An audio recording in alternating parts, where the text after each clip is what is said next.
বড় বৌমা হচ্ছে আমার বড় মেয়ে, আর তুমি হচ্ছ আমার ছোট মেয়ে। তুমি বুঝেছো ছোট বৌমা? আমি সব সময়ই চাই রে মা, তোমরা দুজনেই সারা জীবন একসাথে মিলেমিশে থাকো। তোমরা দুজনেই যদি এই সংসারটাকে আগলে রাখো, তাহলেই আমি একটু মনে শান্তি পাবো রে মা। মা, আমি আপনাকে কথা দিলাম, আমি কোনো দিনও কোনো অভিযোগ করার সুযোগই দেব না আপনাকে। আমি সব সময় এই সংসারটাকে এবং আপনাকে আগলে রাখার যথেষ্টই চেষ্টা করব মা, যেন আমাদের এই সুখের সংসারে কারোর কোনো কুদৃষ্টি না পড়ে। আপনি শুধুই আমাদের দুই বোনকে আশীর্বাদ করুন মা, আমরা যেন সারা জীবন দুই যা একসাথে মিলেমিশে এই সংসারে থাকতে পারি। আমার সবটা আশীর্বাদেই তো তোমাদের দুজনই রে মা। আমি ভালো মতনই জানি ছোট বৌমা, তুমি তোমার বাবা মায়ের আদরের একমাত্রই সন্তান ছিলে, তাই ঘরের কাজ একটু কমই পারো। তবে তুমি কোনোই চিন্তা করিও না মা, তোমায় এই সংসারে অত বেশি কাজ করতে হবে না। আমরা তিনজন মিলে মিশেই যদি ঘরের কাজগুলো ভাগাভাগি করে নিই, তাহলেই সব ঠিক হয়ে যাবে। শুধু তুমি যেটা পারবে না, তুমি শুধুই আমাদেরকে বলবে, আমি আর বড় বৌমা মিলে তোমায় সুন্দর করে সব বুঝিয়ে দেব, কেমন? মা, আপনি একদমও চিন্তা করবেন না। আমি যেটা পারবো না সেটা না হয় আপনার কাছ থেকে আর না হয় বড় দিদি ভাইয়ের কাছ থেকে শিখে নেব। আসলেই মা, আমি এত ভাগ্যবতী যে এরকম একটা শ্বশুর বাড়ি আমি পেয়েছি। আমার মতনই এরকম ভাগ্য আর কজনই বা পায়। বলছি মা, অনেকটা তো বেলা হয়ে গেল, এখনো তো সকালের নাস্তা তৈরি করা হয়নি। আচ্ছা বৌমা, তাহলে তুমি বরং একটা কাজ করো, বড় বৌমাকে নিয়ে রান্নাঘরের কাজগুলো একটু তাড়াতাড়ি করে ফেলো। তোমরা দুজা এরকম মিলেমিশে থাকবে যে মানুষ যেন মনে করে তোমরা দুজনেই আপন বোন, বুঝেছো ছোট বৌমা? মা, আমি তো এই বাড়িতে বউ হয়ে এসেছি মাত্রই 1 সপ্তাহই হলো। সেদিন থেকেই দিদিকে আমি নিজের বোন মনে করেছি মা। এই তো আমার লক্ষ্মী মন্তর একটা বৌমা। তোমার কথাগুলো শুনলেই আমার খুবই ভালো লাগে গো। যাও যাও মা, এখন রান্নার কাজগুলো একটু তাড়াতাড়ি সেরে ফেলো। আর যেটা তুমি পারবে না সেটা তোমার বড় দিদি ভাইয়ের কাছ থেকে শিখে নিও, কেমন? ঠিক আছে মা, আমি তাহলে এখন যাই, কেমন? আপনি তাহলে এখন একটু বিশ্রাম নিন, তারপরেই খাবার হয়ে গেলেই আমি আপনাকে ডেকে নেব। ঠিক আছে ছোট বৌমা, তুমি তাহলে যাও।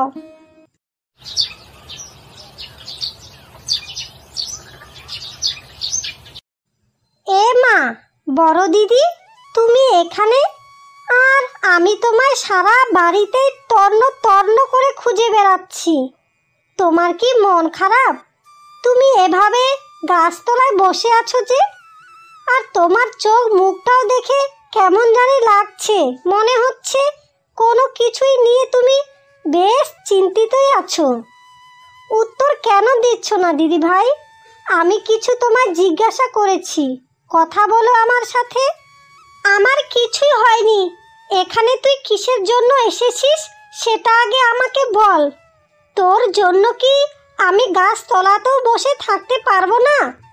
সব কিছুরই কি উত্তর কি তোকে আমায় দিতে হবে?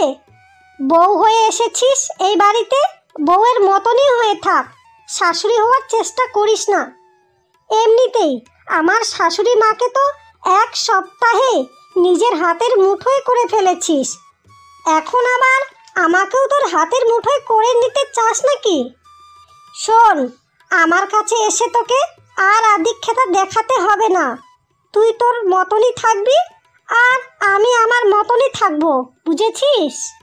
দিদি ভাই, তুমি আমার সাথে কেমন ভাবে কথা বলছো? আমি আমার মতো আর তুমি তোমার মতো থাকবে মানে? তুমি কি আমাকে এই বাড়ির বউ হিসাবে মেনে নেওনি দিদি ভাই? বলো আমাকে, এখানে আমার কি দোষ দিদি ভাই? আমি এমন কি করেছি তোমার সাথে? আমাকে তুমি উত্তর দাও। আচ্ছা, তুই আমাকে একটা কথা বলতো, তুই নিজেকে এমন কি ভাবিস? দেখতে শুনতে একটু সুন্দর বলে কি ভাবিস তুই নিজেকে? তোর ওই সুন্দর চেহারা দিয়ে তো বাড়ির সবাইকে নিজের বশে করে নিয়েছিস। এখন আমাকে কিন্তু বশ করতে যাস না, খুব খারাপ হয়ে যাবে তোর সাথে। আর শোন, আমি এখন তোর সাথে বাড়তি কোনোই কথা বলতে চাইছি না। যেটা বলতে এসেছিস আমায় সেটা তাড়াতাড়ি বলেই এখান থেকে বিদায় হও। মানে দিদি ভাই, মা বলেছিল যে তুমি আর আমি মিলেই রান্নাঘরের কাজগুলো একটু সামলাতে। এখনো সকালে রান্না বান্না কিছুই হয়নি দিদি ভাই। তুই কি এই বাড়ির ছোট বউ নাকি বাড়ির ছোট মেয়ে? তোকে কিছুই শিখিয়ে পাঠায়নি তোর মা বাবা? কতবার করে আমি দেবর আর শাশুড়ি মাকে বুঝিয়েছিলাম যে সুন্দরী আর রূপ দেখে কখনোই বিয়ে করিও না। আগে দেখো তোমরা মেয়ে ঘরের কাজকর্ম রান্না বান্না পারে কিনা। কিন্তু এখন তারা হারেই বুঝতে পারবে যে আমি কি বলেছিলাম। আচ্ছা দিদি ভাই, তুমি আমাকে একটা কথা বলো তো, আজকে যদি আমার জায়গায় তোমার ছোট বোন থাকতো তাহলে তুমি তার সাথে এরকম কথা কোনো দিনই বলতে পারতে? তুমি এভাবে কোনো দিনই বলতে পারতে না দিদি ভাই। এই মেয়ে শোন, এইসব আবেগ ভোলানো কথা আমার কাছে বলে কোনোই লাভ নেই। শোন, তুই এখন রান্নাঘরের কাজ সামলা, আর আমি একটু পুকুর পাড় থেকে জল নিয়ে আসি। ঘরে এক ফোঁটাও জল নেই, বুঝেছিস?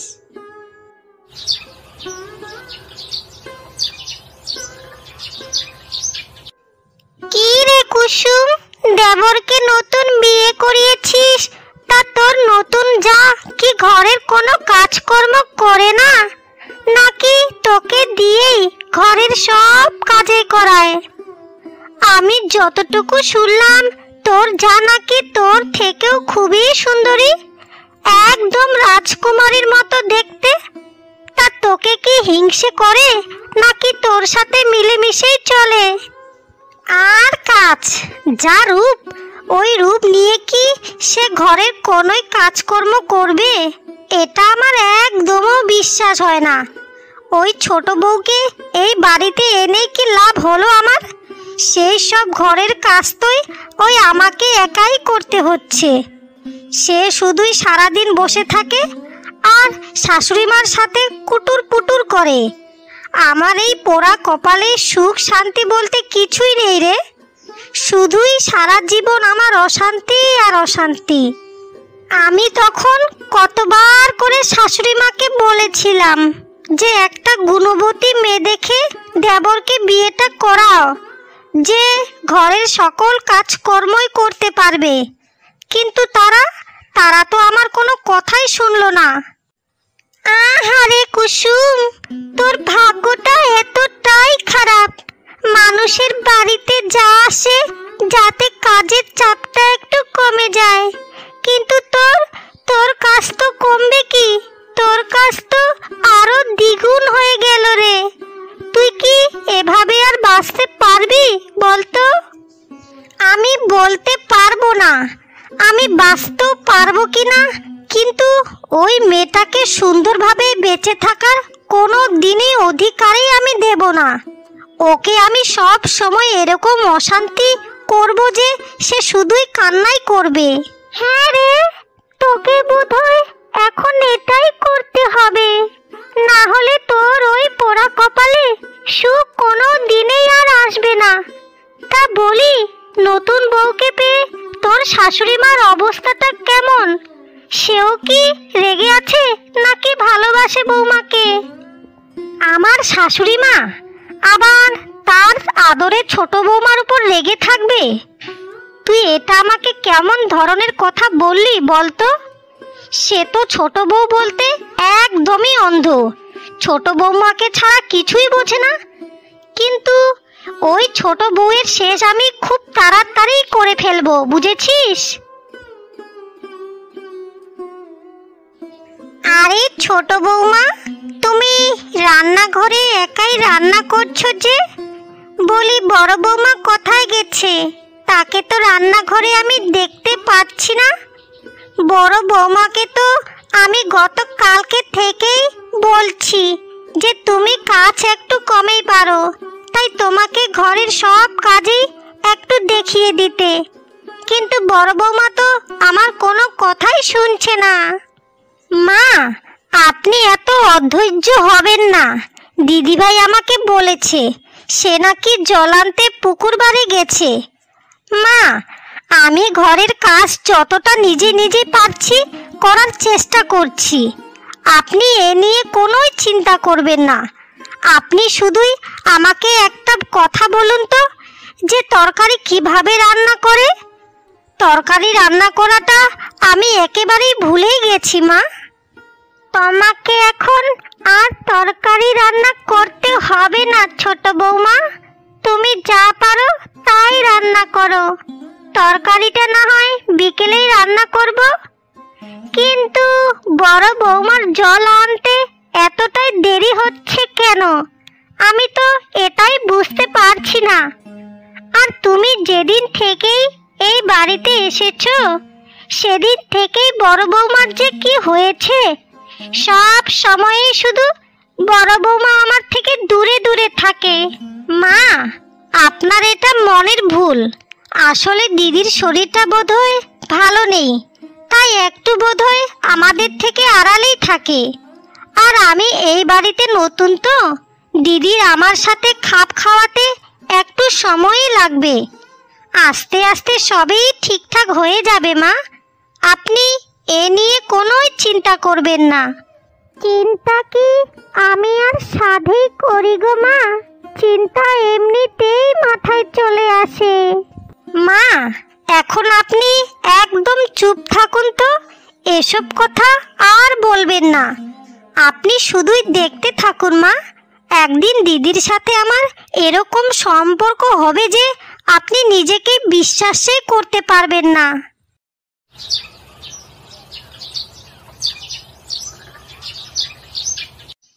আরে ছোট, তুই আমার সাথে খাবার খেতে বসলি যে, তোর কি আর খাওয়ার জায়গা নেই? তুই কি এটা জানিস না যে আমি একা একা খাবার খেতে খুবই পছন্দ করি? মানুষের সাথে কখনোই খাবার খাই না। যা যা, এখন এখান থেকে উঠে থালাটা নিয়ে তোর ঘরে যা। এখানে খাবারটা খাবি না, বুঝেছিস? আর তোর ঘরে গিয়ে তুই খাবারটা খেয়ে নে। দিদি, আমি তোমায় কথা দিলাম, আজকের পর থেকে তোমার সাথে বসে আমি আর খাবার খাবো না। শুধু আজকের দিনটা তোমার সাথে বসে আমাকে খেতে দাও দিদি। যদি তোমার আমাকে ছোট বোন মনে করো, তাহলে তোমার আমাকে আর একটু অস্বস্তি লাগবে না। আর শোনো দিদি, আজকের খাবারটা কিন্তু আমি নিজের হাতেই বানিয়েছি, তাই তুমি খেয়ে কিন্তু আমাকে বলবে যে রান্নাটা আমি কেমন বানিয়েছি। তুই খাবার রান্না করেছিস? ছ্যা ছ্যা ছ্যা ছ্যা, তোর হাতের খাবার আমি খাবো সেটা তুই ভাবলি কি করে? তোর এত বড় স্পর্ধা, আমাকে না জানিয়েই তুই তোর হাতের বানানো খাবার তুই আমার সামনে বেড়ে রেখেছিস। এমনিতেই ঘরের কিছুই তো তুই পারিস না, তার উপরে আবার খাবার রান্না করেছিস। সেটা যে খেতে কেমন মজা হবে সেটা আমার থেকে ভালো আর কেউ জানে না। তোর বানানো খাবার তুই একাই খা, আমি এখন গেলাম এখান থেকে। দিদি, এটা তুমি কেমন কথা বলছো? আমার হাতের বানানো খাবার খাবে না মানে? আমি তোমার কি ক্ষতি করেছি, বা আমি কোনো দোষ করেছি কি যেটার জন্য তুমি আমার উপরে এতটাই রেগে আছো? আমি তোমার কাছে যতই যাওয়ার চেষ্টা করছি ততই তুমি আমাকে দূরে ঠেলে দিচ্ছ। আমি কিছুই বুঝতে পারছি না দিদি, তুমি কি আমাকে পছন্দ করো না? পছন্দ অপছন্দের ব্যাপারটা এখানে আসে কেন? আমি কাকে পছন্দ করব আর না করব সেটা আমার একান্তই ব্যক্তিগত ব্যাপার। সব কিছুই কি তোকে আমায় বলে কয়েই করতে হবে নাকি? শোন, আমি তোকে আরেকবার ভালোই করে বলছি, আমার চোখের সামনে থেকে এই খাবারগুলো তুই নিয়ে যা, না হলে কিন্তু আমি লাথি মেরে এই খাবারগুলো ফেলে দেব, বুঝেছিস? না না দিদি, আমাকে তুমি পাপের ভাগীদার বানিও না। খাবারের উপরে তুমি লাথি দিও না, এতে বড্ড পাপ হয় গো। আচ্ছা ঠিক আছে দিদি, আমার বানানো খাবার তোমায় আর খেতে হবে না। আমি এখনই এগুলো তোমার চোখের সামনে থেকে নিয়ে যাচ্ছি। কিন্তু যাওয়ার আগে আমি তোমায় একটা কথা বলি দিদি, আমি যদি না জেনে শুনে তোমার মনে কোনোদিনও কষ্ট দিয়ে থাকি, তাহলে তুমি আমাকে ক্ষমা করে দিও। হয়েছে হয়েছে, আর তোকে আমার কাছে এতই ভালো সাজতে হবে না, আর এত আদিক্ষেতাও তুই আমাকে দেখাস না। তোর এত আদিক্ষেতা আসে কথা থেকে রে? না না দিদি, আমি এখনই যাচ্ছি এই খাবারগুলো নিয়ে।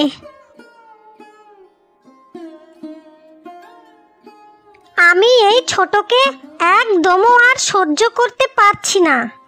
আমি যদি আরো কয়েকদিন এভাবে ভাবতে থাকি, তাহলে তো আমি এবার পাগলই হয়ে যাব।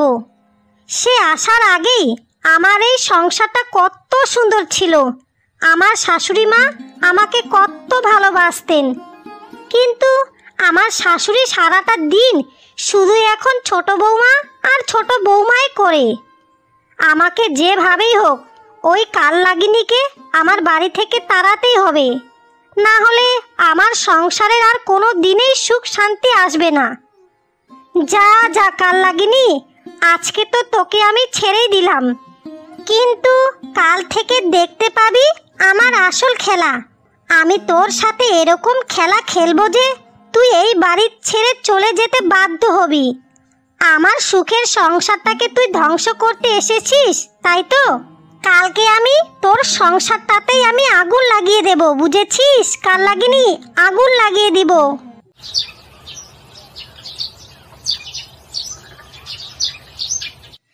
আমার শরীরটা এতটাই যন্ত্রণা করছে যে আমি তো কিছুই বুঝতে পারছি না।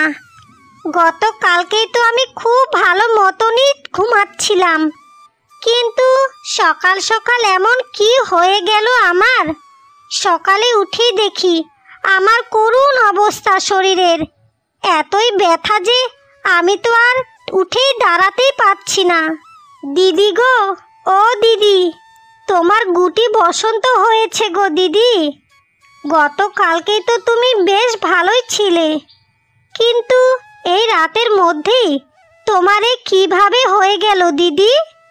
তোমার এই গুটি বসন্ত সবারই হতে পারে, তাই মাকে আমি আলাদা ঘরে রেখেছি।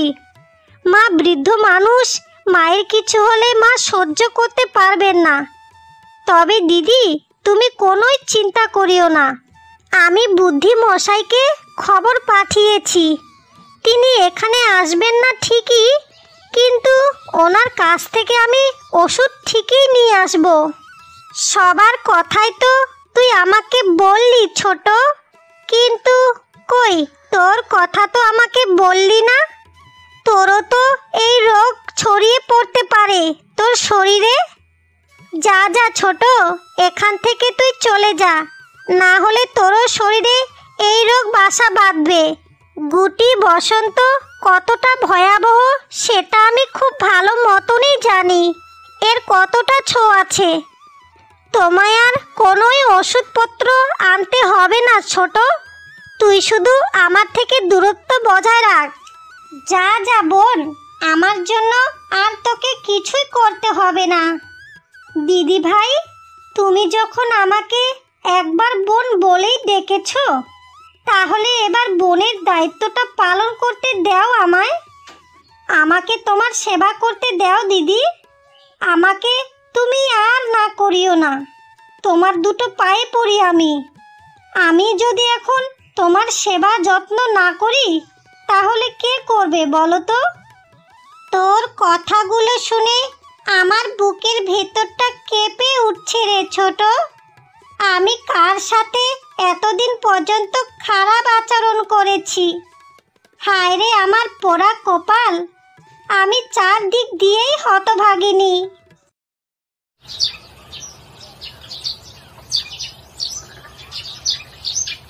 আরে সরলা দিদি, তুমি আমাদের বাড়িতে এতদিন কথা থেকে তুমি এলে বলো তো? কতগুলো দিন হয়ে গেল তুমি আমাদের বাড়িতে আসো না, আমাদের সাথে কথা বলো না। এসো দিদি, ঘরের ভেতরে এসো, দূরেই দাঁড়িয়ে আছো যে। আমার তো ঠেকা পড়েছে তোমার ওই ঘরে যাই, আর আমারও তোমার জায়ের মতনই গুটি বসন্ত হোক, তাই না? তোকে আমি কিছু কথা বলতে এসেছি, কথাগুলো বলেই আমি এখান থেকে চলে যাব। তোদের বাড়িতে এক রতিও বসার আমার শখ নেই। আমি শুনেছি যেদিন থেকে তোর বড় যা অসুস্থ হয়েছে সেদিন থেকেই তুই নাকি না খেয়ে না ঘুমিয়ে তোর বড় জায়ের সেবা করেই যাচ্ছিস। এগুলো কি তুই ঠিক করছিস? এগুলো তুমি আবার কেমন কথা বলছো গো সরলা দিদি? আমি আমার বড় যাকে সেবা যত্ন করব না তো আর কে সেবা যত্ন করবে? যতই হোক দিদি, সে আমার বড় যা, আমার বোনের মতনই। তুই কি জানিস তোর ওই বড় যা তোর নামে মানুষের কাছে কত খারাপ খারাপ কথা বলে বেরিয়েছে? তোকে তো তোর বড় যা কতই না চেষ্টা করেছে এই বাড়ি থেকে তাড়ানোর জন্য। তোর ওই খারাপ যাকে তুই একদমও সেবা যত্ন করবি না, বুঝেছিস? সরলা দিদি, বড় দিদির মতনই যদি আমিও এখন হয়ে যাই, তাহলে বড় দিদি আর আমার মধ্যে পার্থক্য কোথায়? তুমি এখন এখান থেকে যাও সরলা দিদি, আমার এখন ঘরে অনেক কাজ পড়ে আছে। তুমি না হয় তখনই এসো যখন দিদি সুস্থ হয়ে যাবে। আমি এখন যাই দিদি, কেমন?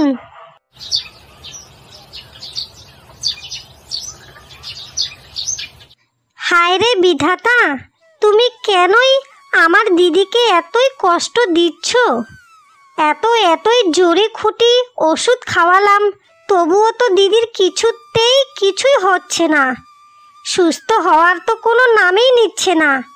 দিদির শরীর তো দিনের পর দিন আবারও অসুস্থ হয়েই যাচ্ছে।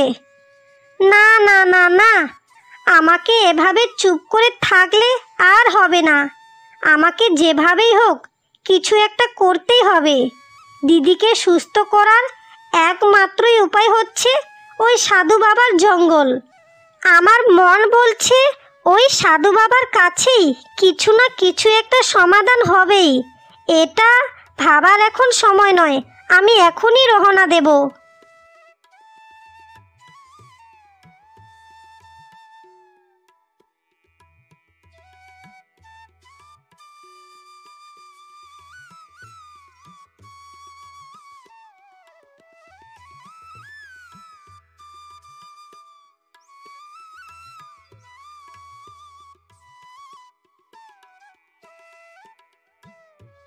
কে মা তুই?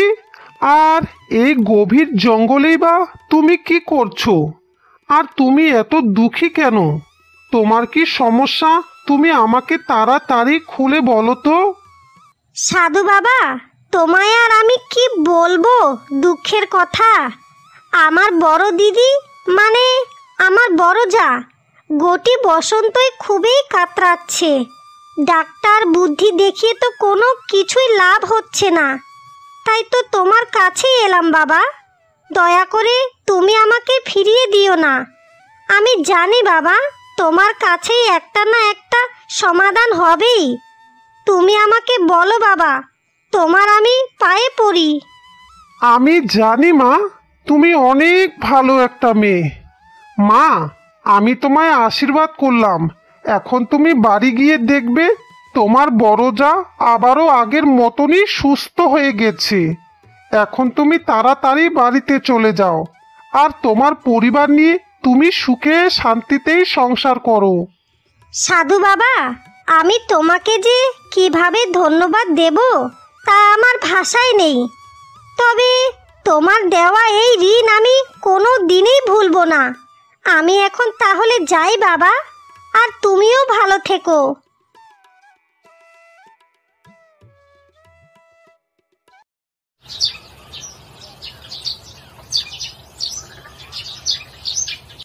ছোট রে, এই ছোট, তুই আমাকে ক্ষমা করে দিস। আমি মানুষ চিনতে খুব বড় ভুল করেছি রে। তুই এই বাড়িতে আসার পর থেকেই আমি তোর সাথে খুব খারাপ ব্যবহার করে চলেছি রে। আমি মানুষ চিনতে খুব বড় ভুল করেছি রে ছোট। আমাকে তুই ক্ষমা করে দে। তোকে এই বাড়ি থেকে তাড়ানোর জন্য কত পরিকল্পনাটাই না আমি করেছি। অবশেষে আমি ভেবেইছিলাম তোর গায়ে আমি আগুন লাগিয়ে দেব, কিন্তু এটা আমি একদম ভুলে গিয়েছিলাম রে। রাখে হরি মারেকে, তুই আমাকে ক্ষমা করে দে ছোট। তুমি এভাবে আমার কাছে আর ক্ষমা চাইবে না দিদি। আমি তোমাকে কত দিনেই ক্ষমা করে দিয়েছিলাম। মানুষ মাত্রই তো ভুল হয়, তাই না দিদি? তা তুমি যখন ভুল করেছো, তুমি তো আমার কাছে ক্ষমাও চেয়েছো, তাই তুমি এখন সম্পূর্ণই নির্দোষ। চলো না দিদি, আমরা আগের সব কিছুই ভুলে আবারও নতুন করে বসবাস করি একসাথে। বড় বৌমা, ছোট বৌমা, তোমাদের দুজনের এই দিনটা দেখার জন্যই বোধহয় আমি এতদিন বেঁচে ছিলাম। শুরু থেকেই আমি তোমাদের দুজনকেই বলছি যে আমার কোনোই মেয়ে নেই, দুটোই ছেলে, আর দুটো ছেলেই শহরে থাকে, আর তোমরা দুজনেই আমার মেয়ে। তোমরা দুজনেই এখন ঘরে যাও বৌমা। আজকে আমি নিজের হাতেই তোমাদের রান্না করে খাওয়াবো। আজকে থেকে শুরু হবে এই বাড়িতে আমাদের নতুন সংসার, আমার দুই মেয়েকে নিয়ে। বুঝেছো বৌমারা?